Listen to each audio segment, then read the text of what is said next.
Ambalma wartem gale fleba wamba fo ka walima do bisimina faso jabaraniga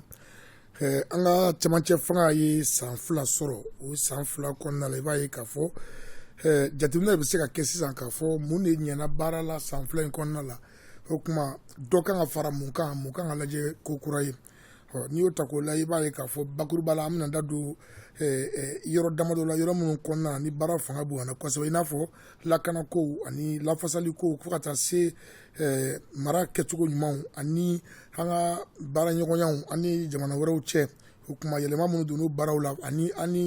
yɛrɛ ka jamana kɛnɛma baara bolo n'o ye diplomasi ye o baara yɛlɛma minnu don n'o la fo ka taa se kalanko ma an bɛna da don nin bɛɛ lajɛlen na an ka bi baro kɔnɔ n'an b'o ma ko question d'actualité o mun bɛna tali kɛ o kuma an ka camancɛ faga san 2 kan o kuma baaraba minnu n'u bɛ senna o kɔnɔna la o hukumu kɔnɔna la an ye wele bila maa minnu ma o ye Mayi Ɲare ale ye ɲɛmaa danga ye muso jamatigiw ka kuluba la diɲɛ kɔnɔ o kuma an bɛ Mayi Ɲare an b'i fo.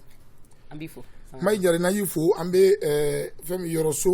Yɔrɔso ye kunnafonidila ye lakɔli karamɔgɔ fana don Yɔrɔso an b'i yɛrɛ fo. Wele bilala maa sabanan ma o ye Baka Binyi Keyita ale ye lakɔli karamɔgɔ ye ɲininikɛla don wa maa don min cɛsirilen bɛ politiki kow fana bondakunda Keyita an b'i yɛrɛ fo. O kuma aw bisimila nin kɛnɛ in kan question d'actualité faso jabaranin kan ɲininkali gale min ne de bɛna kɛ aw la n'o kɛn bɛ ka bɛɛ kɔni ka jatew boli bi o bɛ tali kɛ an ka lafasali ko ni lakanali ko kan o yɔrɔ la Keyita an bɛ se ka mun de faamu ka kɛ ni baaraba minnu kɛra san 2 kɔnɔna la. Sangare i ka kuma a diyara n bɛ foli bila ka taa n baro kɛ ɲɔgɔn ye ka foli bila ka taa e yɛrɛ ma ni ORTM baarakɛla bɛɛ ani mɔɔ kunnafonikɛla bɛɛ an'an lajɛ jɛkulu parce que n'an ye kunnafoni di ni mɔgɔ fana m'a lajɛ nafa t'a la o tɛmɛnen kɔfɛ ka sigi ka na i ka ɲininkali jaabi lakanali la mun baara kɛra bon je pense que d'abord ne bɛ se ka mun fɔ a bɛ fɔla ko camancɛ fanga san 2 don mais an b'a dɔn k'a fɔ fɛnw daminɛw nɔgɔyaw ma y'a la kosɛbɛ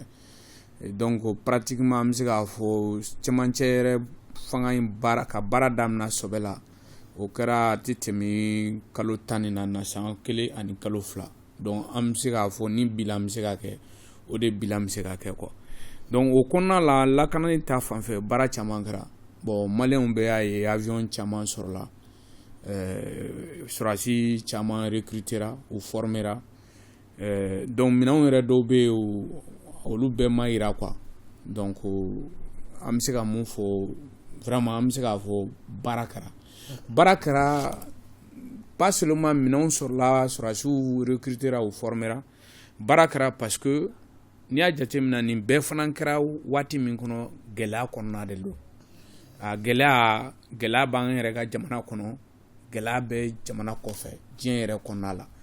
i y'a ye k'a fɔ coronavirus tun y'an ka jamana ninnu bɛɛ frappé donc ka économie paralysée o ye kelen ye filanan an nana an yɛrɛ sɔrɔ CEDEAO ka sanction kɔnɔna la donc ka bɔ o kɔnɔna la an nana an yɛrɛ sɔrɔ Ukraine fana problème kɔnɔna la donc o bɛɛ nana ni gɛlɛya mais o bɛɛ tɛmɛnen kɔfɛ de an ka ɲɛmɔgɔw sera ka nin baara in bɛɛ kɛ ka kɛlɛkɛminɛn di Mali ma ka sɔrɔdasiw recruter k'a di Mali ma k'u former san 1 ani kalo 2 kɔnɔ donc san 30 tɛmɛna o ye baara min kɛ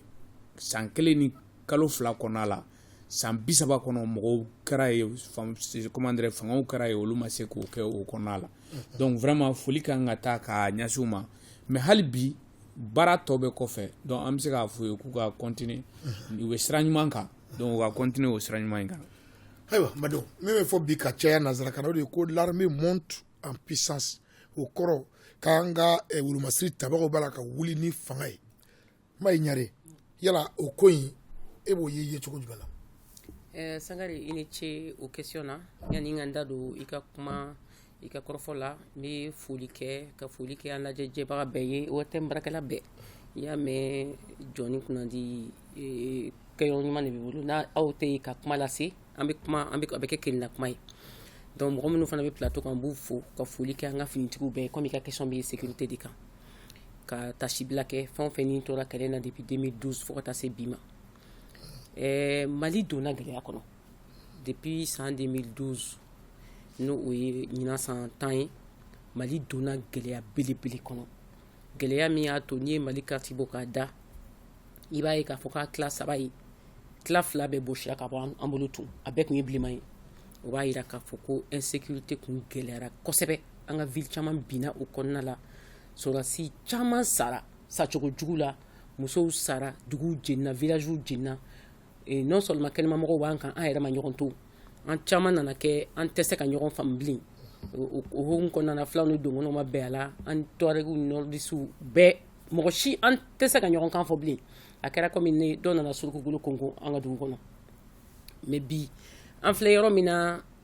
alhamdulillah an t'a fɔ k'a fɔ ko gɛlɛya banna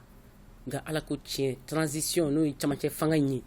n'o o ɲɛmɔgɔya dira finitigiw ma an b'u fo au passage o y'an kɛ en tout cas sécurité kɔni ni défense yɔrɔ la an bɔra bilenman na dɔɔni a ma ban pewu parce que comme n b'a fɔ mɔgɔ tɛ se k'a fɔ ko sécurité bɛ yen nɔ k'a dafara kɛmɛ bolo bɛɛ k'i y'a bɛɛ dafa o tɛ yen o tɛ jamana si kɔnɔ mais camancɛ fanga in na furancɛ fanga in na n'i y'a ye baara min kɛra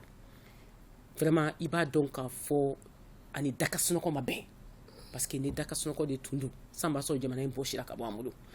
depuis 2012 n'an b'an sen kan fo bi da b'an ye sunɔgɔ t'an ye koyi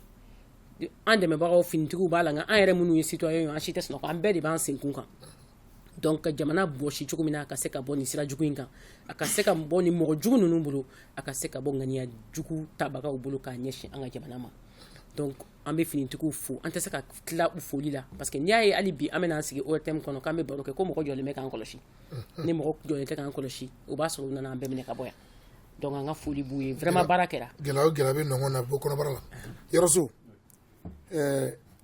burumastiri tabaga k'u b'a ka wuli ni fanga ye nka wuli ni fanga ye n'i y'a jateminɛ i b'a ye k'a fɔ u bɛ ka wuli ni anw yɛrɛ fanga ye sabu gɛlɛya min b'an da la bi o de ye k'an ko k'an bɛ k'an yɛrɛ ye an yɛrɛ k'an ka wara kun minɛ fɔlɔ an b'a fɔ maa tɛna dɛmɛ dɛ a kun ka kɛ anw bolo n'i y'o ta k'a la i b'a ye k'a fɔ lakanako ta fanfɛla la fɛn min ye sɔrɔdasi jalatigi mankan fo maa 7,645 bonyango olu taara fo ka taa se maa 4,000 bonyango olu bɛ kalandegela hali bi fɛn min ye commissaire de police o 151 bonyango olu fana kalanna san 2 kɔnɔna la yala nin bɛɛ bɛ se ka hakili sigi ka kɛɲɛ ni an ka lakana ye ni anw yɛrɛ fanga ye wa Sangare yani ngi ka ɲininkali jaabi n b'i fo ka ORTM baarakɛla bɛɛ lajɛlen fo ka n barokɛɲɔgɔnw fo ka maliyɛn bɛɛ lajɛlen fo ani mɔgɔ mɔgɔ tora kɛlɛ in na crise an bɛ degun min kɔnɔ ala ka hinɛw la ala ka yafaw ma ala k'u dayɔrɔ suma minnu banana ala ka nɔgɔya kɛ i ye min fɔ depuis 2012 an bɛ crise nin kɔnɔ an ka wara kun t'an bolo mais ni san 2 nin kɔnɔ an yɛrɛ wara minɛ wara bɛ nimakara la bi n'o ye sécurité bunakun ye parce que minnu nana an dɛmɛ an y'an ka sécurité bɛɛ to olu bolo o de dekun nana kojugu o minnu ye fanga ta ni nin y'a san 2 ye olu yɛrɛ dɔw tun bɛ kɛlɛkɛyɔrɔ la u ye ko caman faamuya u y'a dɔn k'a fɔ mɔgɔ tɛ taa i yɛrɛ kɔ i yɛrɛ b'i yɛrɛ dɛmɛ fɔlɔ i bɛ sɔrɔ ka ci bila tɔw ma donc o kɛlen sisan u ye minɛnw san ka i ye min fɔ ka cɛtaw kɛ a tɛ taa o kɔ mais a kun tɛ taa min kɔ parce que minnu nana anw dɛmɛ n'i y'olu jate minɛ i b'a ye k'a fɔ olu tun ye wara kun minɛ mais ni wara k'u kun y'a ku fifa dɔrɔn bɛ siran parce que anw t'a dɔn an bɛ taa min olu tun y'anw ka sécurité minɛ k'a k'u ta ye komi a kɛra anw ta ye sisan anw ko an bɛ mɔgɔ wɛrɛ ɲini ka na fara an kan ka kɛlɛ kɛ olu de faralen anw kan sisan ka minɛnw sɔrɔ ani sɔrɔdasiw yɛrɛ ka cɛsiri parce que u y'a dɔn k'a fɔ ko mɔgɔ wɛrɛ tɛna nin kɛlɛ kɛ ni maliyɛnw tɛ donc o de kɛra bibi na armée ka monter en puissance donc an bɛ se k'a fɔ bibi na armée kɔni vraiment an nimisi wasalen don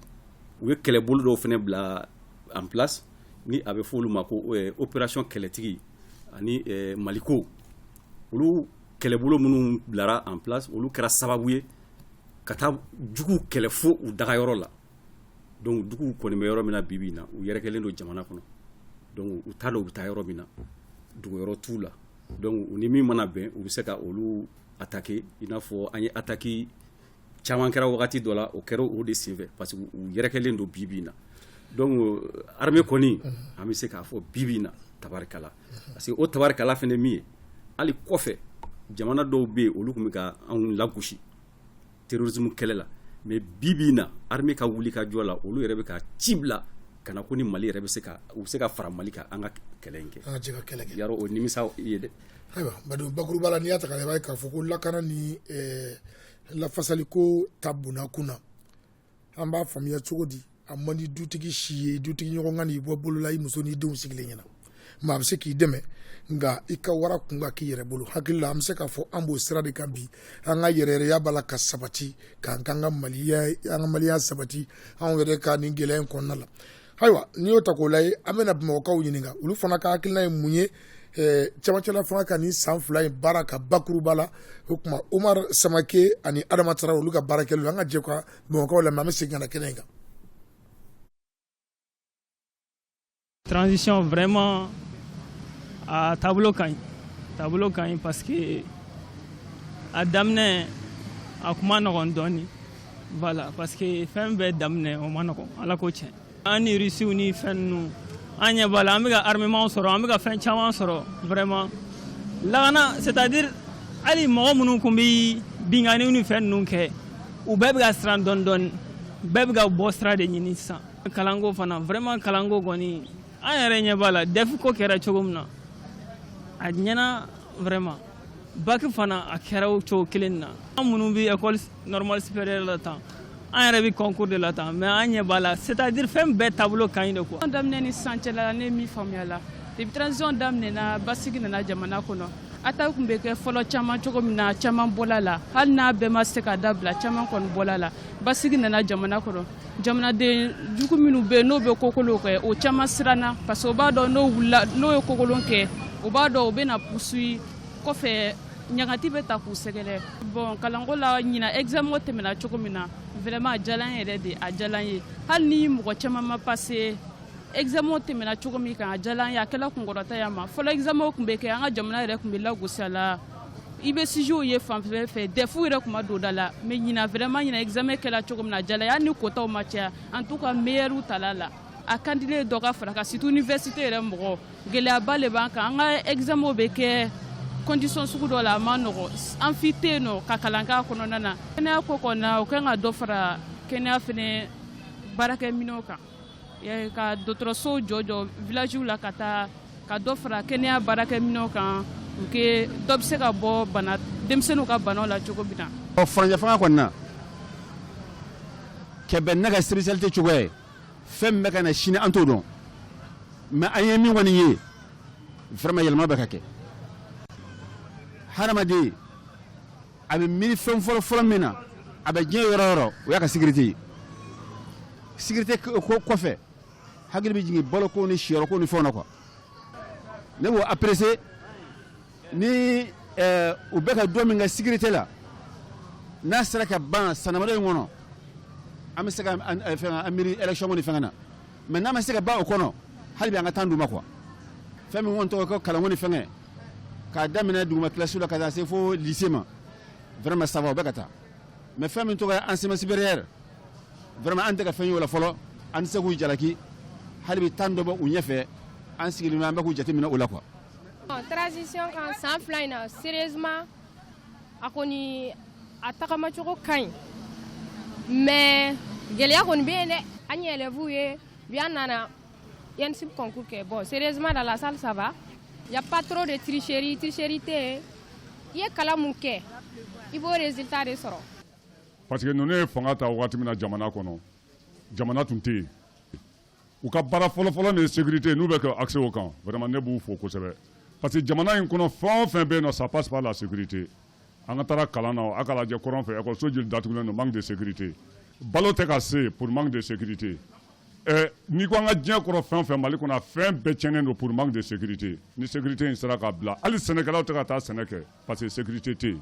la première des choses la fondation du Mali passe par la sécurité maliyɛn bɛɛ b'o kalama bi an ka politique kuma ye an ka opposition majorité an k'o dabila an ka sécurité ko in ɲɛnabɔ fɔlɔ fɛn bɛɛ bɛna o de kɔnɔ a dilanna ka ɲa o tɔ ni kelen-kelenna fɛn fɛn o dilanna ka ɲa a tiɲɛna a bɛɛ bɛ sécurité in de kɔnɔ donc an k'an base sécurité in kan vraiment ne b'u fo parce que n'i y'an ka manque de sécurité in yɛrɛ ta ka base yɛrɛ belebeleba ta k'a lajɛ c'est le manque de justice tɛ ni justice de kɛra vraiment jamana an b'a dɔn jamana sigira sen kan. n'i y'a mɛn ko jamana sécurité ko de don ni sécurité jamana na donc jamana tɛ yen nɔ la vie chère jamana ka gɛlɛn ani u y'u sɛgɛn dɛ parce que ils ont mis déjà plus de 14 milliards o investira sécurité fɛngɛ kama pour que vraiment jamana bɛ se ka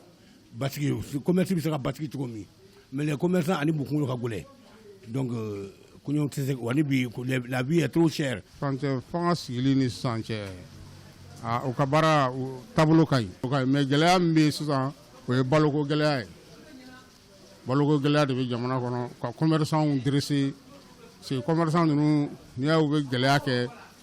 u kɔkɔrɔ donnen de don ka a ko sɛgɛsɛgɛ halisa pour que sumanw bɛ se ka labila jamana kɔnɔdenw ka se ka dun ka fa sɔrɔ cogoya min na. an bɛ yɔrɔ min na sisan nɔ mali an bɛ se k'a fɔ mali tɛ i n'a fɔ kɔrɔlen parce que d'abord an ka souveraineté an bɛ se k'a fɔ an ka souveraineté b'an bolo parce que depuis sɔrɔsi ninnu nana fɛn min tun bɛ mali jɛ o tun ye défense niveau ye bon an ɲɛ b'a la k'a fɔ défense amélioré la sisan nɔ et puis fɛnɛ fɛn bɛ dirigeant bɛ siran autorité ɲɛ sisan ni ye fonction publique concours yɛrɛ lajɛ fonction publique yɛrɛ ɲinan n'est-ce pas pratiquement mankan ma bɔ a la donc an bɛ se k'a fɔ transition ka 2 ans kɔnɔna la an bɛ se k'a fɔ alihamudulilayi yɛrɛ ɲɛ b'a la fɛn minnu b'u jɛ an ɲɛ b'olu la par exemple n'i ye justice niveau ta donc on voit que justice niveau la toujours problème baw bɛ yen nɔ bon n'i ye fɛn fɛnɛ ta sɛnɛ niveau fɛnɛ ta donc on voit que problème bɛ sɛnɛ la fɛn min ye engrais ko ye et puis fɛn min ye sɛnɛkɛlaw ka dugukolo sɔrɔli procédure ninnu c'est toujours là donc je pense que amélioration bɛ se ka k'o niveau ninnu na. se k'a fɔ ko a nana ni yɛlɛma caman ye hali ka da yɛrɛ mɔgɔw ka n'a mun ye lujuratɔ ye an taabolo an tacogo fonction la a ye nɔgɔya caman dɔ a la tege baara kɔni an kun bɛ taa baara la mais mun taara ɲina a ka ca de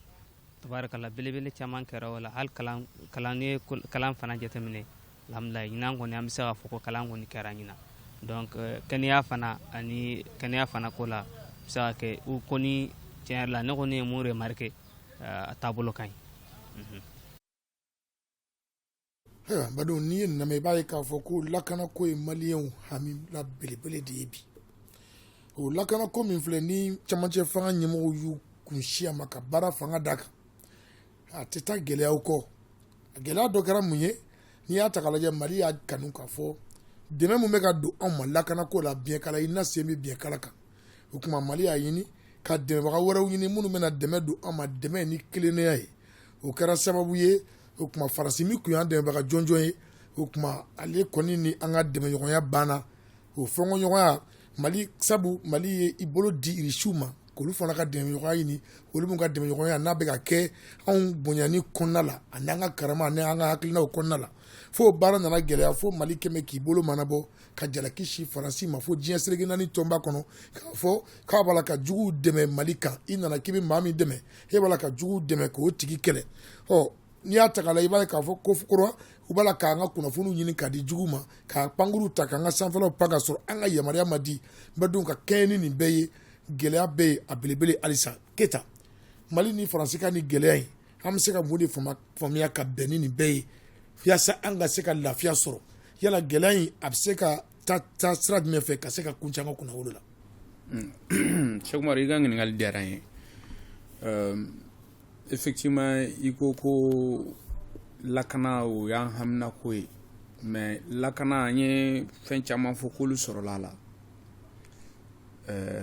mais o ma sɔrɔ gansan fanga de yɛlɛmɛna donc je pense que ni foli kan ka kɛ cɛmancɛla fanga in ko la o ye ŋaniya min bɛ ɲɛmɔgɔw la a bɛ fɔ mun ma volonté politique donc o ye fɛnba de ye jamana kɔnɔ parce que o de bɛ fɛn bɛɛ ɲɛnabɔ ni volonté tɛ yen ni ŋaniya tɛ yen marifamafɛnw mun sanna olu tɛ kɛ mɔgɔ mun sɔrɔdasiw mun recruter o tɛ kɛ hali k'a i bolo di irisi ma irisi k'an dɛmɛ ŋaniya in de y'o kɛ donc je pense que de passage an kan ka irisi fana fo a ka hɔrɔnya ni ladiriya kɔnɔna la ani tilennenya parce que ni jamana dɔw bɛ yen fanga b'olu fana na komi fanga bɛ France la cogo min mais olu ka jɛɲɔgɔnya n ka girin n'i ye n b'i kari-kari o t'olu ta ye bon France ta ye de ni n ka girin n'i ye n b'i kari-kari de olu tɛ n'a k'a fɔ ko an bɛ jɛ ka baara kɛ ɲɔgɔn fɛ olu bɛ na de olu b'a bɛɛ ta donc k'e to yen quoi donc gɛlɛya min bɛ France ni Mali cɛ o de don n tɛ bon an ni France jɛna maintenant je pense que an ka ɲɛmɔgɔw yɛrɛ fana ka ŋana tɛ k'a fɔ ko u ni France ka fara complètement mais mise à point de don c'est-à-dire mise au point de don c'est-à-dire ka fɛnw c'est-à-dire ka tiɲɛ fi ɲɔgɔn ye parce que ni mɔgɔ bɛ jɛ il faut k'aw ka tiɲɛ fi ɲɔgɔn ye min bɛ bɛn o de bɛ bɛn n'an bɛ jɛ min kan an bɛ jɛ o kan n'an tɛ jɛ min kan an tɛ se ka jɛ o kan bɛɛ b'a kalama France ni kumakan min nana propagande k'u nana an dɛmɛ ka an bɔ jihadistes bolo au contraire u nana jihadistes suru an kan pour que k'an ka jamana bɔsi an na ou plutôt k'an ka jamana tila fila ye donc jamana nafasɔrɔ siraw bɛ fan min fɛ olu bɛ se k'i bolo biri o da la cogo min u n'o baaraw de nana donc moi je pense que ni France b'a fɛ vraiment ni Mali ka bɛn n'a dun ye Mali perdi n y'o fɔ n ka gafe dɔ kɔnɔ a bɛ kalo dama bɔ a kana Mali perdi je pense que u yɛrɛ ka jamana ɲɛmɔgɔ bɔra k'a fɔ kɔsa in na ko u b'a fɛ ko ka farafinna perdi u b'a fɛ ka farafinna perdi parce que u b'a fɛ ka Mali perdi n'u ye Mali perdi u tɛ se ka to farafinna jamana si kɔnɔ u tɛ se k'i sigi ka ɲa u bɛ sigi dɛ mais en tout cas u sigili tɛ ɲa u bɛ sigi ŋɔni kan u bɛ sigi ŋɔni kan voilà u bɛ sigi ŋɔni kan justement donc o de natɔla filɛ nin ye n'u m'i kɔlɔsi u bɛ Mali perdi n'u ye Mali perdi u bɛ Sénégal perdi u bɛ Côte d'Ivoire perdi n'i ye ɲininka i b'a fɔ ko u bɛ ninnu perdi cogo min n'i y'a jateminɛ farafinna jamanadenw bɛɛ de murutilen don bi ka sababu kɛ Mali ka situation na de passage n bɛ foli bila ka taa Malien den cɛ muso denmisɛnnin makɔrɔba bɛɛ lajɛlen ma 14 janvier y'o témoignage ye k'a fɔ ni dirigeants ye ŋana jira k'a ɲɛsin jamana ma jamanadenw bɛ tugu o kɔ donc jamanadenw y'o jira le 14 janvier donc ni u m'i kɔlɔsi jamana wɛrɛ mɔgɔw de jamanadenw de bɛ muruti u ka ɲɛmɔgɔw bolo la parce que n'i ko i bɛ fanga mara u ka dɔnnikɛlaba dɔ bɛ yen français yɛrɛ de y'a yɛrɛ Etienne Laboisi n bɛ kuma bila ye peut-être a ko fanga o fanga n'i b'a fɛ ka sigi i bɛ sigi jamanadenw de kan ni jamanadenw murutili bolo don o don o y'i ka fanga bannen i ka fanga bɛ jamanadenw de bolo olu de bɛ sɔn i ka u mara n'u y'i ban k'i t'u mara donc o y'i ka fanga bannen donc u bɛ Côte d'Ivoire perdi nin sira in de la u bɛ Niger perdi nin sira in de la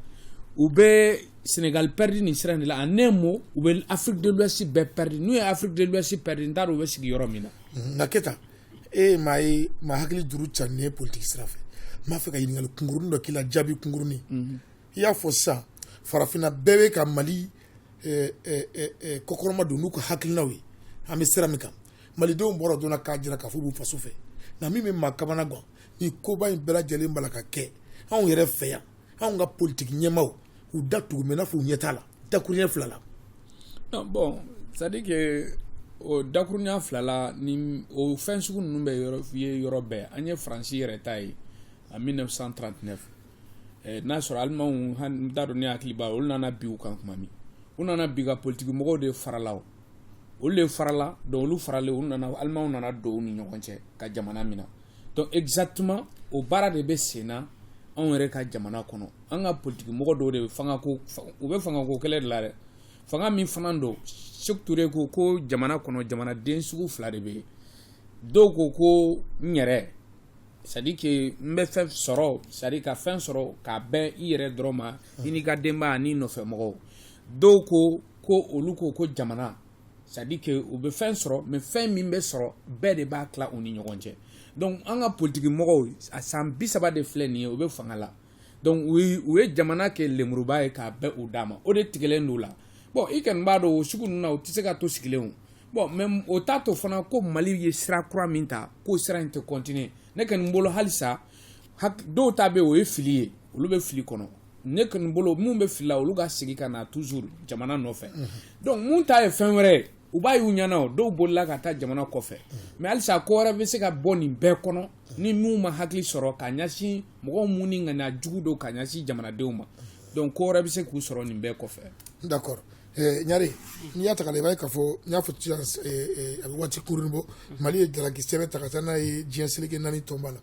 k'a jira k'a fɔ faransi n'u ye anw dɛmɛbaga ye k'u b'a la ka jugu kɔkɔrɔma don yala an bɛ se ka jigiya k'a fɔ mali bɛna jaabi ɲuman sɔrɔ o ko la wa. Sangare ni ce ni question in na ɲani ko o question jaabi directement n bɛ n da don an sera yan cogo min na diɲɛ in tɛ tiɲɛ kan a tɛ tiɲɛ kan a sigilen bɛ taɲini de kan taɲini min a tɛ k'a fɔ ne mɔgɔw bɛ fara ɲɔgɔn kan an b'an ta ɲini mɔgɔ tɔw fɛ an bɛɛ ka diɲɛ bɛɛ ka se k'an ta sɔrɔ a sigilen bɛ nkalonso min kan o kun de ye an ka tɔw faga an dɔrɔn ka kɛ yan o de tɛ se ka kɛ kabi diɲɛ in nin y'a san caman ye a bɛ nin kɔnɔ dɛ esclavage ninnu ni néocolonialisme ni fɛn ninnu bɛɛ de bɔra o kɔnɔ o hakilina jugu in kɔnɔna na k'a miiri k'a fɔ mɔgɔ dama dɔ bɛ diɲɛ in kɔnɔ olu b'a miiri k'a fɔ olu de ka dɔnni ye tiɲɛ ye olu de ka golo ye tiɲɛ ye olu de ka kɛnɛya ye tiɲɛ ye u ka nafolo ye tiɲɛ ye u ka jamana ye tiɲɛ ye diɲɛ tɔ bɛɛ kan ka kɛ olu bolo ko jɔnna juru la ni min ka d'olu ye don min ni k'u bɛ min faga u b'o faga ni k'u bɛ min bɔ u b'o bɔ donc diɲɛ sigilen bɛ o janfa jugu de kan o tɔɲɔ de kan o binkani de kan o kɔnɔna juguya de kan o de ye libi bin o de ye diɲɛ dugu fɛn fɛn binna n'u taara gɛriw wuli ye hali Ukraine gɛri ye o de ye u b'a essayer ka dugu dɔ manipuler u bɛ taa ka taa jamanatigi dɔ sigi o jamana kunna min t'o jamanadenw sago kɛ mais o b'olu sago kɛ donc u bɛ na o la ka na o minɛnw o dugu jukɔrɔ minɛnw n'o fɛnw bɔ ka to o di u ka jamanadenw la hinɛ ni o ye donc ne Mali y'i tɛgɛ ɲɛsin jamana bɛɛ kunko bɛ fɔ yɔrɔ min na n'o ye Nations Unies ka t'i tɛgɛ ɲɛsin Faransi ma ne ye Faransi a kan k'a yɛlɛma k'a yɛrɛkun filɛ a k'a yɛrɛkun filɛ n'a bɛ tiɲɛ kan mais min bɛ dabali ban o jamana ninnu na c'est que hali galon u tɛ ɲɔgɔn kɔ bila o ye dabali ban ne farafin kɔni bɛ se lagɛli la u kan ka filɛli kɛ n'u bɛ ko dege parce que hali tiɲɛ kan anw tɛ ɲɔgɔn dege anw tɛ ɲɔgɔn dɛmɛ olu hali galon n'u ka mɔgɔ dɔ bɛ galon kan u t'a kɔ bila ni binkani min bɛ diɲɛ kɔnɔ ka diɲɛ ɲagami ka diɲɛ fereke k'an bɛɛ kun ka ɲɔgɔn na finmanw ni jɛmanw ni nɛrɛmugumanw ni diɲɛ bɛɛ ɲagaminen don bɛɛ donni bɛ bɛɛ kun parce que u kɛlen bɛ ka binkani jogo de ta k'a ɲɛsin Mali problème min depuis 2012 bien kala ɲinina sen dalen bien kala ka o bɛ ye wa mun nana k'a bɛ na an dɛmɛ dɛ o yɛrɛ de djihadistes b'u poche de kɔnɔ ne mɔgɔ min man diya u ye u bɛ dɔ b'o poche kɔnɔ k'o bila u ka dugu la ne mɔgɔ min kogoyara u ye don min na u bɛ poche kɔnɔ minɛn dɔ bɔ k'o bila u ka dugu la ka taa problème kɛlɛ ye u bɛ sɔrɔ pompier pyromanes tɛ wa o kɔrɔ tasuma fagala min bɛ tasuma minɛ olu de bɛ taa ka taa da don i ka dugu la ni dɛsɛra kuma min na u bɛ sɔrɔ ka boli ka ni ji ye ko an bɛna aw dɛmɛ k'aw faga o fagali u b'i ka du yɛrɛ minɛ k'e kana don du da in fɛ ka don kɔfɛ fenêtre fɛ o bɛ se ka kɛ cogo di o kuma Ala ka jɔyɔrɔ bɛ donc Mali problème n bɛ kuma la samata ye Mali problème ye o de ye mɔgɔ min nana k'a bɛna an dɛmɛ ale bɛ n'i jɔ anw ka so da la k'an ka fenêtre ta et sotigi bɛ se ka fenêtre ta cogo di ka dunan to da la o de ma kan ne Kidali cɛ wa i nan'i jɔ Kidali da la k'an tɛ tɛmɛ zon ka kule fɛntigi la donc an ta in laban kɛra o de ye o de b'a jira k'a fɔ kabi Ala ye Mali da Mali ye kuma ɲɔgɔnya jamana de ye Mali ye sigikafɔ jamana ye Mali ye danbe jamana ye Mali ye empire belebele fɛn fɛn bɛ diɲɛ kɔnɔ Mali b'a caman base la donc ne Mali sera k'o kɛ k'a fɔ ko anw ka wuli ka taa an tɛgɛ ɲɛsin jamana ma o jamana kan ka dɔn k'a fɔ ka tɛ tiɲɛ kan n'a bɛ tiɲɛ de taama Ala k'a ɲɛ ka d'an ma nka n'i y'a lajɛ o gɛlɛyaba in bɛɛ cɛ ma bi maliden kunkɔrɔ talen bɛ taama maliden sewalen bɛ taama sabu bonya dɔ kun tɛmɛ ka bɔ Mali kan an bɛ se ka fɔ ko seginna Mali kan an bɛ don min na ko bi jɛɲɔgɔnw nana an na gɛrɛntɛ min kun b'an kan n'o sigira CEDEAO la o wulila ka bɔ yen fɛn min ye Senegal jamana ɲɛmaa n'o bɛ farafinna tɔnba kunna o nana taama n'an ka jamana kunna kɔnɔ yan n'i y'a lajɛ tuguni i b'a ye k'a fɔ tuguni Mali sen yera diɲɛ ɲɔgɔn ye baw la o bɛ mun jira u b'a fɔ ma ko diplomasi an ni jamana wɛrɛ cɛ siraw an ka teriya siraw n'an ka baɲɔgɔnya siraw ni kura de fiyɛra o la bi ni maliden ko n ko yɔrɔ min maaw b'a lamɛn yɔrɔ so an bɛ se ka mun de faamu ka kɛ ni an ni jamana wɛrɛ siraw an ka kɛnɛma bolo kan an ka o yeko ɲuman ye Sangare n bɛ min fɔ o la parce que o de tun b'an jɛ diplomasi parce que diplomasi agressive ou bien offensive o tun t'an bolo anw sigilen kun don i b'a sɔrɔ tɔw de bɛ anw ka politiki kɛ parce que n'i tora Faransi bolo Faransi b'i ka politiki bɛɛ kɛ hali Nations Unies na y'a ye olu de kuma an ka résolution fɛnkɛ san o san MINUSMA ka mandat olu de bɛ kuma anw tɔgɔ la a bɛ renouveler mais an ye fu siri o la ɲina anw yɛrɛ ka ministre taara a kumana Mali tɔgɔ la gouvernement bɛnna fɛn min kan yan u taara o fɔ hali n'u ma sɔn a ma an kɔni taara an ta fɔ a diyara diɲɛ ye donc o de tun b'an jɛ bi bi in na an yɛrɛ ka jamana dayɛlɛlen bɛ bɛɛ bɛ ka boli ka na donc o b'a jira k'a fɔ ko baara bɛ ka kɛ diplomasi sira kan mais a kana kɛ ko bɛɛ bɛ boli ka na ye bɛɛ bɛ boli ka na a ka an ka nafa jateminɛ a la an ka sɔrɔ parce que bɛɛ bɛ na ni i haminako de ye olu fana bɛ na u bɛna fɛn dɔ ɲini yan donc partenaire min bɛ ka caya bi bi in na an kana kɛ ko an bɛ taa fɛn san u fɛ a ka k'o dɔrɔn ye an ka ɲinini fana k'u fɛ yen fɛn min bɛ se k'a to an yɛrɛ bɛ se k'an ka jamana développer i n'a fɔ par exemple an ni Russie tigɛ bɛ ɲɔgɔn bolo bi bi in na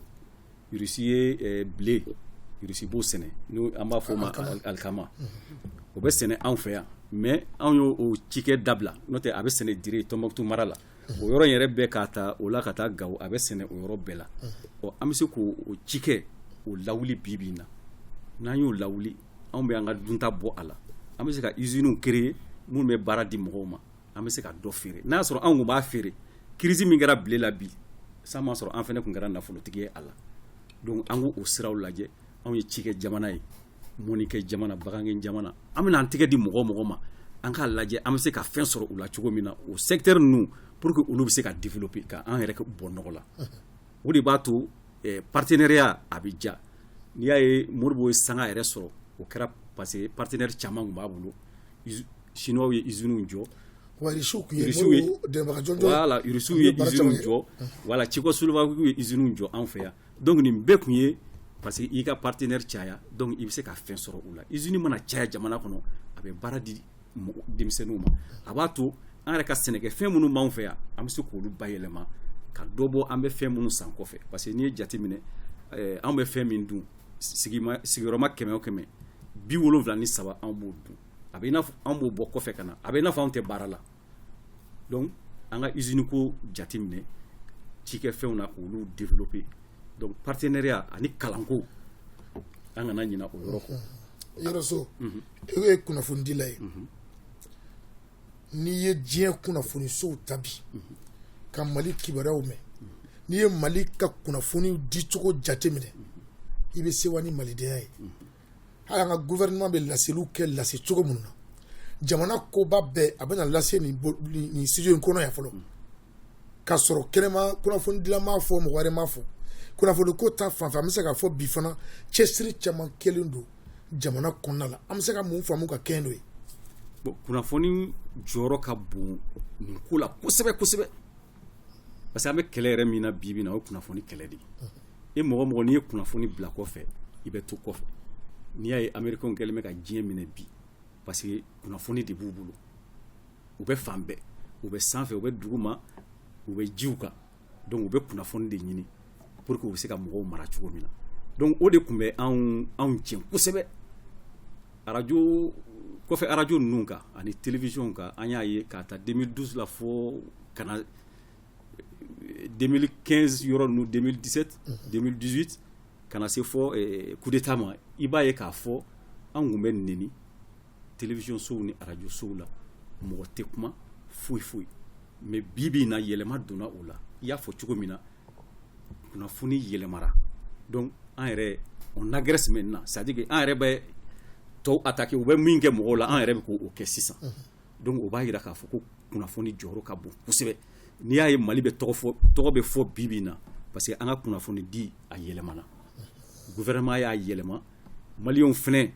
hali ni a y'a sɔrɔ a dicogo bɛɛ man ɲi ni an bɛ se ka réseaux sociaux ta k'o la maliyɛn jɔyɔrɔ bonyana u la kosɛbɛ kosɛbɛ bi bi in na o de b'a to an bɛ ka bonya o sira kan n'o tɛ hali ni ye dɔw ka n ye télévision so dɔ lajɛ surɔ faransi télévision so dɔ mura fɛngɛ nin kan a bɛ i n'a fɔ u ye miniti 10 ɲɔgɔn si k'a kan mais kunnafoni jugu dɔrɔn u y'o di fɛn min kɛra depuis avril n'i y'a ye ni a fɔtɔ i b'a fɔ ko a kɛra kunun u bɛ taa kuma di mɔgɔw ma mɔgɔw u bɛ kan min yɛrɛ fɔ dɔw bɛ filakan dɔw fɔ i b'a dɔn k'a fɔ ko Mali filakan tɛ a bɛ faamuya sabu maa bɛɛ ko bɛ maa min ye bamananw ko kici ni to tigi fa nin ko kɔnɔ an b'a dɔn k'a fɔ an filɛ ka dimi min don faransi la bi maa ma deli ka kɛ an k'an sigi ni kunnafoni kolon ninnu caman ye wa fɔ an fana ka hakili kɔkɔ ka bɛn n'a ye kunnafoni nakun de ye ka na hakilina tiɲɛ o de y'a to jamana ɲɛmɔgɔw y'a kanu kunnafoni di radio kolon dɔw bɛ i n'a fɔ RFI ni France 24 k'u datugu sabu maa min bɛna su b'a kasi k'i ka so don o don n'i m'a tigi labɔ a b'i denw kunkolo tiɲɛ o tuma ala k'an jɔyɔrɔ bɛɛ tinti ma maakɔrɔw ko ka kale don a kɔrɔ sisan n'i ye san 2 in ta k'a la i b'a ye k'a fɔ baara kolo giriyara fɛn caman wɛrɛ i n'a fɔ anw yɛrɛ taabolo ka kɛ misali la ni kalanko ye n'i ye kalanko ta i b'a ye k'a fɔ ko yɛlɛma caman donna an ka lakɔlidenw ka ɲɔgɔn dan kimɛniw kɔnɔna la o kimɛniw kɔnɔna la baara kɛcogo ɲɛna kosɛbɛ k'a kɛ lakɔlidenw ka kimɛniw ka kɛ n'u yɛrɛ ka hakilinaw ye sabu an bɛ kuma o kuma la n'i y'a mɛn mali kura an ka mali jɔ mali bɛ sinsin mun ka denmisɛnw don n'olu ma kalan ka ɲɛ sini bɛ gɛlɛya keta ka kɛ ni kalanko ye baara minnu kɛra ɲinɛ ni bɛɛ y'a tanu an bɛ se ka mun faamuya ka kɛ n'o ye bon an bɛ se ka min faamu yanni n ka n da dɔw la n bɛna mali ka plainte Nations Unies la quoi mali ka plainte an b'a dɔn mɔgɔw dɔw bɛ kan ka a fɔ ko Nations Unies ban ka reçoit tiɲɛ t'a la c'est pas vrai plainte ka a tɛna reçoit o tɛ tiɲɛ kuma ye deuxièmement ko sanction taara ka bin mali kan ka bɔ Nations Unies bɛɛ fanfɛ tiɲɛ tɛ sanction mun taara c'est des sanctions nous reconduira de o kun bɛ depuis 2017 ɲangini kɔrɔw de don voilà et puis a ɲɛsinnen tɛ mali dɔrɔn ma a ɲɛsinnen don hali groupes armés o ma mɔgɔ ye gɛlɛya don voilà gɛlɛya don bɛn kan ka sabati cogo min donc u b'a fɛ k'an n'an ka jamanaw mun n'an n'olu bolo bi ɲɔgɔn bolo bi n'olu y'an se nin niveau in na o bolo di ɲɔgɔn ma u b'a fɛ k'an n'olu bila ɲɔgɔn na Russie b'o la Chine b'o la Algérie b'o la Iran b'o la donc o n'a ɲɔgɔn Turquie b'o la donc u b'a fɛ k'an n'olu fana fara donc pour que k'a fɔ a ɲɛ tɛ nin ye mali kelen dɔrɔn de b'a dan ma donc mali ni jamana tɛ mali kelen de don i m'a ye a sanctionnera Nations Unies na tiɲɛ tɛ mun ye plainte in ye ne ka faamuyali yɛrɛ kɔnɔ madala ni plainte c'est à dire que plainte tɛ justice plainte tɛ quoi politique plainte de don bon ni politique plainte don n'an b'a dɔn k'a fɔ droit de veto bɛ Faransi bolo Nations Unies la c'est pas évident que Faransi k'a yɛrɛ sanctionner Faransi tɛna a yɛrɛ sanctionner mais ne ko le simple fait que mali ka plainte kɛ ka taa n'a ye Nations Unies la o dɔrɔn de ye Faransi fagayɔrɔ ye o de la u tɛ sigi u tɛ jɔ u tɛ da donc u ka jamana ɲɛmɔgɔ bɛɛ i b'a fɔ ko n'i ye sogoji bɔ wulu kun na quoi donc a b'a dɔn plainte in kɔrɔ ye min ye donc nin y'a ye fɔlɔ a ma daminɛ yɛrɛ fɔlɔ a bɛɛ ma yira o ye kelen ye deuxièmement n'a nana bɔ Nations Unies kɔnɔ kunnafoni mali ɲɛmɔgɔw ka yamaruya di k'a fɔ kunnafoni sɛbɛnw ani kunnafoni dilaw olu k'u da don a ko la a bɛ Faransi lebu u sirannen don fɛn ninnu sabu ɲɔgɔn y'a jira k'a fɔ daliluwa b'u bolo u y'a yira kuma min fɔ daliluwa b'u bolo exactement mais comme u m'a di aw ma fɔlɔ aw ka baara kɛ n'a ye donc o bɛɛ ye sutura bɛɛ mais le jour où n'a u bɔra aw ni kunnafoni ninnu ni ɲɔgɔn cɛ k'a cari yɔrɔ a bɛ na lebuba se Faransi ma k'i ka kuma yɔrɔnin faamuya maaw k'u hakili to kunnafoni minnu bɛ di kan hami an t'a la cogo min ka kunnafoni di an ka jamana ye maa wɛrɛ b'a t'a la kɛrɛfɛ propagande b'a la n'i ye kunnafoni mɛn an ka sɛgɛsɛgɛ fɔlɔ yɛrɛ an ka girin ka da kumaw la ka girin ka kuma sabu n'i ye sɛgɛ fili da la i b'a ci caya dɛ maintenant ka segi ka na i ka ɲininkali la kalanko fan fɛ bon n y'o de fɔ n ko ni foli kan ka kɛ nin transition mɔgɔ ninnu na u ye ŋaniya kura min ta k'a ɲɛsin jamana baara ma parce que an bɛ fɛn fɛn fɔ san tɔw la résultat mun bɔra c'est à dire baara min kɛra ɲinan o baara kelen de tun bɛ kɛ san tɔw la o mais yɛlɛma jumɛn donna a ko la école karamɔgɔw ma deli c'est à dire que olu ma deli k'a fɔ k'u bɛ baara kɛ cogoya wɛrɛ la a kɛra defu ye a kɛra bac ye a kɛra examen fɛn fɛn ye olu b'u ka baara kɛ ka ɲa mais mun tun bɛ kɛ kɔrɔlen u tun bɛ écoledenw repêcher de avec 9 de moyenne a sɛbɛn dabaliba min yɛrɛ ye min ye quoi a bɛ sɛbɛn k'a fɔ ko 9 de moyenne de b'i bolo mais a bɛ yira k'a fɔ k'i passera mais e b'o faamu cogo di o tɛ école karamɔgɔ nɔ ye o ye jɔn ye nɔ o ye politique mɔgɔw de nɔ ye donc ni mun nana ni kalan tiɲɛni ye c'est école karamɔgɔw tɛ olu ka baara kɛ olu b'a résultat ta k'a d'u ma maintenant aw mun bɛ ɲɛfɛ ko jamana kalifalaw la n'aw nana kɛ comment dirais-je campagne kɛla ye pour que donc an bɛ mɔgɔ caman den na passer a bɛ fɔ ko karisa ka fanga kɔnɔna la donc ko defu la mɔgɔ caman passera bac la mɔgɔ mais o kɔrɔ tɛ k'i b'i fa nɛgɛ k'i ye muso furu wa i ma muso furu ni jamana c'est-à-dire joli sen fɔlɔ ye kalan de ye n'an ye kalan yɔrɔ dafiri mais an bɛ k'an yɛrɛ de nɛgɛ et malheureusement Mali tun b'o situation de kɔnɔ donc mun yɛlɛmana transition wagati c'est ce que j'ai dit o ye volonté politique de ŋaniya ka jamana u ye dusu ta k'a fɔ u b'a fɛ ka jamana baara donc jamana bɛ baara cogo di ni min ye min kɛ c'est-à-dire il faut dépolitiser l'État l'administration ni école domaine y'a ka baara kɛ il faut pas que ministre ka école karamɔgɔw ka baara ta ko ale sago b'a la donc olu ka résultat yɛlɛma k'a k'a ta ye donc o de dabilara donc o de la denmisɛnninw y'a yira k'a fɔ ko defu gɛlɛyara o de y'a yira k'a fɔ bac gɛlɛyara o de la u y'a yira k'a fɔ ko examen tɔ bɛɛ mais le fait k'a gɛlɛyara o de fana da ka di jamana la parce que on sait mɔgɔ mun taara olu de ye mɔgɔw ye u ye baara kɛ san kɔnɔna la donc olu ka kalan o de da ka di jamana la yɔrɔ da magara yɔrɔ dɔ la n bɛ kuma bila o niveau la ne b'a approfondi dɔɔni il faut que an ka jamana ɲɛmɔgɔw n ka mɛn min ma u ka plan stratégique de développement dɔ bɔ mais o tɛ se ka kɛ ka bɛɛ san 1 san 2 o fɛn tɛ quoi il faut k'a ka kɛ ka bɛɛ san 10 yirigaw ma o plan stratégique de développement ni ne ɲininkara la ni ne da don n'a kuma la o bɛ kɛ autour de 3 secteurs a fɔlɔfɔlɔ o ye sɛnɛ ye il faut k'an ka yɛrɛ considérer k'an bɛ embargo de kɔnɔ toujours bakurubala sɛnɛ oui sɛnɛ ka bɔ la ka na industrie parce que n'i y'a sɛnɛ il faut que wale k'a bayɛlɛma il faut que minɛnw ka k'i bolo mun bɛ se k'a bayɛlɛma industrie deuxièmement i tɛ se k'a bayɛlɛma ni énergie t'i bolo donc il faut que énergie fana an ka fɛɛrɛ kɛ k'o yɔrɔ fana développer et 4e secteur ni énergie b'i bolo la n'i ye nin bɛɛ fɛn il faut que transport fana ka k'i bolo donc faut que an ka transport yɛrɛ fana développer hali o yɛrɛ bɛ kɛ sababu ye lakanabaliya min b'an ka jamana kɔnɔ ka se ka fɛɛrɛ caman sɔrɔ o yɛrɛ la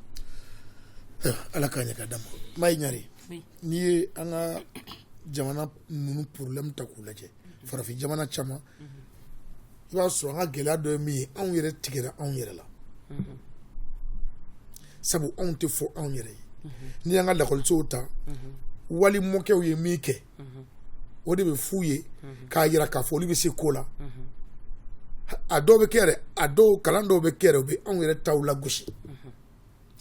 nka yɛlɛma kura dɔ boloda mɛn kalanko ta fanfɛ min b'a jira k'a fɔ anw danbew k'olu kɛ kalanfɛn ye ka don an ka kalanw na yala o bɛ se ka kɛ maa jigisigi wale wa ok Sangare i ni ce ni question in na ko kelen min y'an bin sécurité la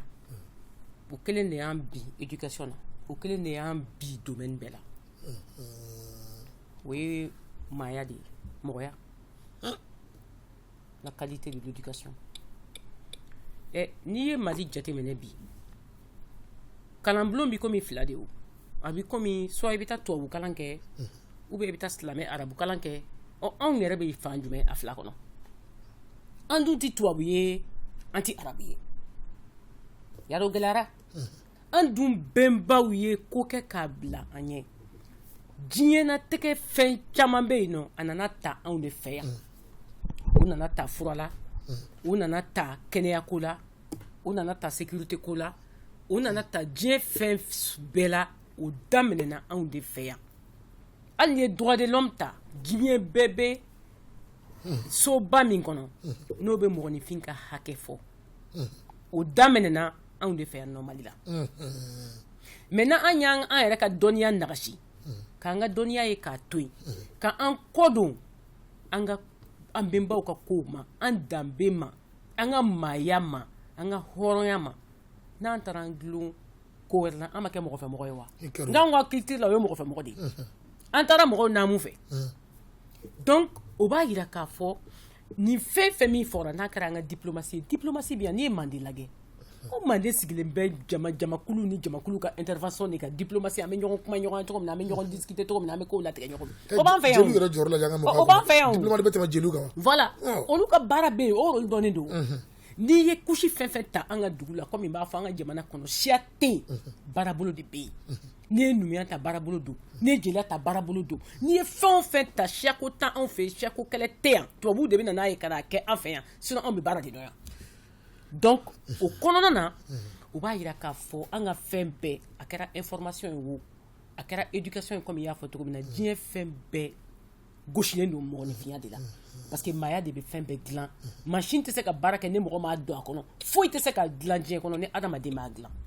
ni anw ɲinɛna adamaden dilanni kɔ jakusa an bɛ bin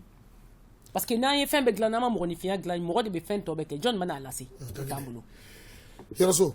n'an taara kɛnɛya bunakun na i b'a ye k'a fɔ san 2 in fana kɔnɔ camancɛ fanga la baara caman kɛra baarabaw bolodalen don wagati dɔw la yɛrɛ an y'a mɛn k'a fɔ lakɔlisow yɛrɛ jateminɛw bɛ ka kɛ yaasa u ka se ka bila u bila minɛn kɔnɔ u k'u ka baara kɛ sariya kɔnɔna la nka yɛlɛmaba dɔ fana bɛ sen na min ye k'an ka komini dɔgɔtɔrɔsoba minnu b'an fɛ Bamakɔ n'a wele ko CCRF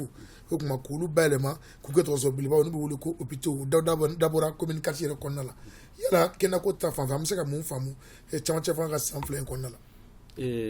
Sangare o ɲininkali diyara n ye parce que n'i y'a mɛn ko i bɛ jamana jɔ a ka sɔrɔ i ka kɛnɛ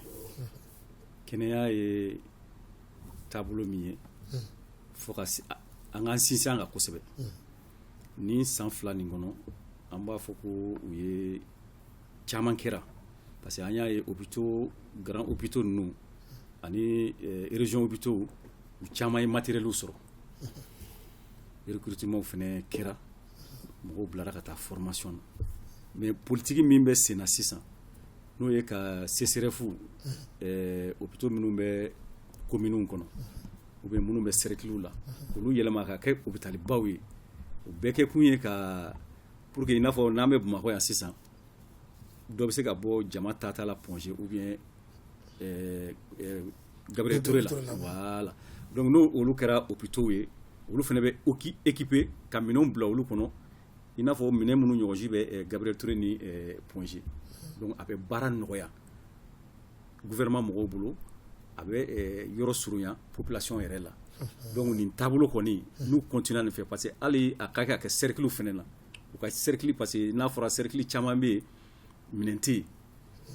donc k'a lajɛ parce que région cayara bi na hali ni région bɛɛ kɔni tɛ région dɔw ka surun ɲɔgɔn na i n'a fɔ par exemple Buguni Joyila olu ka surun ɲɔgɔn na u bɛ se ka hôpitalba dɔ kɛ nin yɔrɔ dɔ la ka siraw bɔ ka a fɛnkɛ o ka fisa bɛɛ k'a fɔ ko i bɛna Bamakɔ yan nin kɔni vraiment nin ka fisa a bɛ mɔgɔw lafiya kosɛbɛ. Ayiwa camancɛ fanga ka san 2 in kɔnɔna la n'i y'a ye k'a fɔ baara in camancɛ fanga bɛna kuncɛ ni fɛn min ye o ye ka kalataw labɛn ka fanga sigi an ka taabolo kɔrɔw la Keyita e ye politique maa ye n'i y'o ta ka lajɛ i b'a ye k'a fɔ politique dɔnbaa ye donc i y'a jate i b'a ye k'a fɔ ko o baaraw kɔnɔna la i bɛ tali kɛ k'a ye k'a fɔ kalataw labɛnko ɲuman o min ye bɛɛ hami ye fɛɛrɛ kuraw tigɛlen don ka bɛn n'o ye fɛɛrɛ kuraw tigɛlen don ka bɛn ni hali jamana sariya sunba k'a yɛlɛma k'a kɛ ni an ka bi hakɛw ani an ka haminakow ye bi yala ni i y'o bɛɛ lajɛ i bɛ se ka mun de faamu ka kɛ ni nin baaraba ninnu bolodalen ye camancɛ fanga fɛ. Oui, Yaningo question jaabi, je voulais juste kalanko ta yɔrɔ la. Oui, secteur naani min ni y'a fɔ i b'a dɔn problème min b'an ka kalan fana bolo parce que an bɛ jamana jɔ kuma de la quoi donc problème min b'a bolo c'est que an ka école ani baara min kan ka se ka jamana bɔ ɲɔgɔn la olu tɛ taa ɲɔgɔn fɛ donc il faut que u ka école redéfinie ka adapter au secteur de l'emploi baara bɛ se ka sɔrɔ mun na n filɛ ka naani min fɔ sɛnɛ industrie énergie ani transport u ka essayer ka école orienté o la baara dɔw kɛra a la dɛ mais hali bi a camanba bɛ kɔfɛ ka segin ka na k'i ka ɲininkali jaabi réforme min kan ka kɛ mun ye pour que an bɛ se ka segin bɛɛ fanga kɔnɔ cogo min na je crois k'i ka ɲininkali b'o de kan mun ye loi électorale ye lège notamment o baaraw bɛ sen na hali n'a ma ban caman kɔni kɛra a la bi na quoi c'est vrai que gɛlɛyaw dɔw b'a la mais o ti bɔ hadamaden ko la donc je pense que o bɛ sen na mun ye constitution ko kura ye moi an y'a ye jamana ɲɛmɔgɔ 2 fo 3 depuis Alpha Daher ka bɔ la ka na ATT la ka bɔ la ka na IBK la u bɛɛ y'a ɲini ko ka sariyasun ba falen o ma se donc je pense que transition mɔgɔw y'a kuma fɔ a kan ka se ka kɛ ize parce que an tɛ se ka bɛn bi nin crise sugu kɔnɔna la ko an t'an yɛrɛ ɲininka mun y'a to an binna nin kɔnɔ bon mun y'an bi a kɔnɔ il faut k'an k'o ɲɛɲini k'a dɔn bon n'o olu t'an ka sariyasun kɔnɔ il faut k'an k'o da kɔnɔ bon fɛn dɔw fana b'an ka sariyasun kɔnɔna la est ce que olu de fana b'a to an binna crise in kɔnɔ donc f'an ka essayer k'olu fana wuli ka bɔ sariyasun kɔnɔna la donc moi je pense que sariyasun a ka yɛlɛmɛ baara ɲɛnama don mais donc mɔgɔ mun b'a kɛ donc u k'u hakili kɛ n to fɛn caman na n bɛ min fɔ mɔgɔw bolo ko sariyasun ko sariya mɔgɔw dɔrɔn de t'a dɔn en réalité yanni sariyasun ka kɛ sariya mɔgɔw ta ye sariyasun ye politiki a bɛ bila politiki bunakun de kɔnɔ n b'a fɛ c'est-à-dire fo ka bɛn de ye sariyasun ye constitution u b'a fɔ ma constitution fo ka bɛn de don aw bɛ bɛn a la jamanadenw de bɛ sigi ka a fɔ u bɛ baara min na ka se bɛɛ lajɛlen ma baarada bɛɛ mɔgɔ je pense que u bɛ consultation na u taara région na u bɛ kan ka se secteur mɔgɔ caman ma ka mɔgɔw ɲininka olu ka hakilinata ye mais bɛɛ tɛ se ka don a équipe kɔnɔna la mais le fait que équipe mɔgɔw ka déplacer ka taga mɔgɔw baara donc pour que k'u hakilinata n'i ye kuluba yɛrɛ lajɛ i b'a ye k'a fɔ maa caman de b'a kɔnɔ minnu ka baaraw tɛ kelen minnu ka hakilina caman ta ɲɔgɔn sɔrɔ a kɔnɔna la u b'a jira k'a fɔ baara in bɛna kɛ ka kɛ ni malidenw ka hamina ye oui sauf que u kɔni u m'an philosophe don a la quoi o ye ne dabali ba parce que ne kɔni y'a jateminɛ prof de philo foyi t'a la bon o kɔni ye ne dabali alors que constitution fɔlɔ mun kɛra diɲɛ yɛrɛ kɔnɔna la n'i y'a jaga a bɛ fɔ mun ma mɔgɔ mun hakili caronnen don olu ka baara de y'o ye o ka nin équipe in sigi k'a fɔ k'anw t'a kɔnɔ bon o yɔrɔnin kɔni ye ne yɛrɛ i yɛrɛ ko ten sa a mana kɛ cogo o cogo a bɛɛ tɛ se ka kɛ tɛntɛntɛn fo banga yɔrɔ dɔ kunna d'accord o tuma ka kɛ ni nin fɔlen bɛɛ lajɛlen Mayi Ɲare nin bɛɛ bɛ jamana in kɔnɔ jamana ka ja ka jamana kɔnɔdenw kan bɛn ka yiriwa sabati a ti ɲɛ fo sariya o ka labato hakili la sariya bɛɛ kɛnɛ fana bɛ camancɛla fanga maaw bolo n'i y'a ta k'a lajɛ o sira kan baaraba minnu bolo danbɛ o ye ka kɛlɛ ta ka sin yuruku ani dunko juguya ma an ka jamana kɔnɔ n'i ye forobafɛn dun i b'a fɔnɔ yala an bɛ se ka mun faamuya ka bɛn ni baaraba bolodalaw ye o hukumu kɔnɔna la ok o diyara n ye Sagari donc camancɛ fanga mɔgɔw ka réussite u ka sebaya a sinsinlen bɛ kosɛbɛ ni sécurité bɔra la justice kan quoi parce que jamana in kun bɛ ka taa taabolo dɔ la mɔgɔ dɔw tun bɛ yen nɔ olu yɛrɛ tun bɛ justice sanfɛ mɔgɔ dɔw yɛrɛ fana nana wari sɔrɔ ka se degré min na comme yurugu ɲɔ ɲalen don donc mɔgɔ dɔw nana se sɔrɔ ka se hakɛ dɔ la hali jamana yɛrɛ tɛ se k'u kiri bilen o fanga bonyana ni jamana ye donc camancɛ fanga mɔgɔw ka jɔsen belebele ye ka se ka a yira k'a fɔ jamanaden bɛɛ kundama ka kɛɲɛ justice la mɔgɔ man ka taa ka mɔgɔ to mɔgɔ man ka fusaya ni mɔgɔ ye bɛɛ ka hakɛ kan ka di i ma o de b'a to an sigilen bɛ se ka bɛn ɲɔgɔn fɛ nka an ka sariya sonba n'o ye constitution ye o bɛ n'o fɛsɛfɛsɛ kosɛbɛ parce que o constitution 92 in politiki mɔgɔw ye fɛn caman don a kɔnɔ min b'a to u tɛ se ka kiri u tɛ se ka ɲininka hali n'u ye fanga bila u tɛ se ka ɲininka yadɔ o kɛra tiɲɛni ye donc sisan an bɛ ka sariya soba min n'o ye constitution kura ye n'an bɛ k'o kuma kɛ o bɛna to an bɛna na jamanaden bɛɛ kundama kɛɲɛ ɲɔgɔn ma devant la justice et o bɛ kɛ i n'a fɔ an ka kiriw bɛ tigɛ cogo min na kiri tigɛ cogo caman b'an bolo an ka kiri bɛ tɛ k'a fɔ k'i ka taa i jɔ juge fɛ yen nɔ an tun bɛ kiri tigɛ kubeda la juge kun tɛ yen o dugutigiw tun bɛ ka kiri tigɛ o a tɛgɛtɔgɔ tɛ se ka contester o parce que jama de bɛ jɛ k'i ka hakilina di a kan ni jama bɛnna min kan comme an b'a fɔ constitution ye bɛnkan de ye an ye kurukanfuga min sɛbɛn constitutionnaliste kun tɛ yen o nka an bɛnna kan k'a sɛbɛn an bɛɛ y'a respecté donc o b'a jira k'a fɔ bɛnkan min don n'an bɛnna kan kama o de y'an ka loi ye loi tɛ se ka bɔ comme loi occidentale dɔ ka pan kana bila anw ka taabolo kan k'an ka tabiyaw yɛlɛma an yɛrɛ ɲinama o de kɛra o de y'an tunu parce que an t'a dɔn olu ta in bɛ kɛ cogo min na an kɔni b'an t'a dɔn mais u nana ni min di an ma an b'a faamu ka ɲa donc o b'a yira k'a fɔ justice ye n'i bɛ fɛ jamana bɛɛ ka kundama bɛɛ ka kɛ équité kɔnɔ bɛɛ k'i ka hakɛ sɔrɔ mɔgɔ kana bin mɔgɔ kan kɛlɛ kana kɛ parce que dɔ binna dɔ kan k'a ka hakɛ taraki f'i ka sinsin justice kan ni justice tilenna a ka ca ala fɛ kɛlɛ bɛ nɔgɔya a ka ca ala fɛ sigikafɔ bɛ na a ka ca ala fɛ ɲɔgɔn lamɛn bɛ na a ka ca ala fɛ an bɛɛ bɛ taa baara kɛ dans le même sens ayiwa ala ka an kun tilennaw kɛ kelen ye ka taafanw kɛ kelen ye yaasa jamana in ka basigi hali bi n'o tɛ hakili la dɔ kɛra dɛ san 10 gɛlɛya ye a kan ka maliyɛn ɲɛ yɛlɛ ka ko caman faamu sabu gɛlɛya bɛ gɛlɛyara n'a ser'i ma a ɲuman min bɛ se ka bɔ a kɔnɔ o de ye ka hakilina ɲuman sɔrɔ a kɔnɔ a ɲɔgɔnna wɛrɛ kana kɛ bilen yɔrɔ so wagati de koronna kojugu sisan an bɛ se ka mun de faamu miniti kelen kɔnɔ k'o fɔ ka kɛɲɛ ni nin bɛɛ lajɛlen ye an ka camancɛ faga ka san 2 baara kɔnɔna la barukuncɛ la barukuncɛ la an bɛ se ka min fɔ o ye an maliyɛnw an ka bɛn k'a fɔ transition mɔgɔw ɲɛna hakilina min b'u la nin pour que yɛlɛma bɛ se ka don kow la mali bɛ se ka lafiya cogo min na san nataw kɔnɔ o tɛ ɲa fɔ an ka adamaden dilan parce que n'an ye sécurité ni fɛn ninnu bɛɛ kɛ ni adamaden man ɲi foyi man ɲi an bɛ yɔrɔ min na bi na hakilina kura de ka don an na ka bɛn ni mali taabolo kura ye an bɛ fɛ mali ka kɛ cogo min na san 30 kɔnɔ ou bien san 40 kɔnɔ o réflexion k'o kɛ sisan si mɔgɔ min ka ye k'o kɛ ka hakilina don o la pour que an kana bi ni crise ninnu kɔnɔ tuguni donc n bɛ min fara o kan o ye an ka baara kɛ halisa parce que n'i y'a ye crise nin y'an sɔrɔ baarakɛbaliya b'a la a da sera a ma maa da sera a ma sariya bɛ yen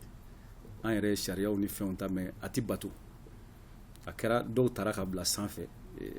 ale yɛrɛ y'a bɛɛ fɔ gafew dilanna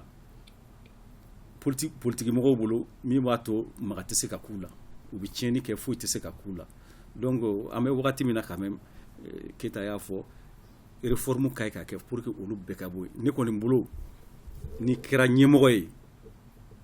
e sugantira maliyɛn caman de t'u la o kɔrɔ tɛ ko i ka fisa ni mɔgɔw ye mais o kɔrɔ ye dɔnniya dɔ de b'i la i ka taa mɔgɔw bɔ nɔgɔ la ni o dɔnniya ye ani danaya dari i kan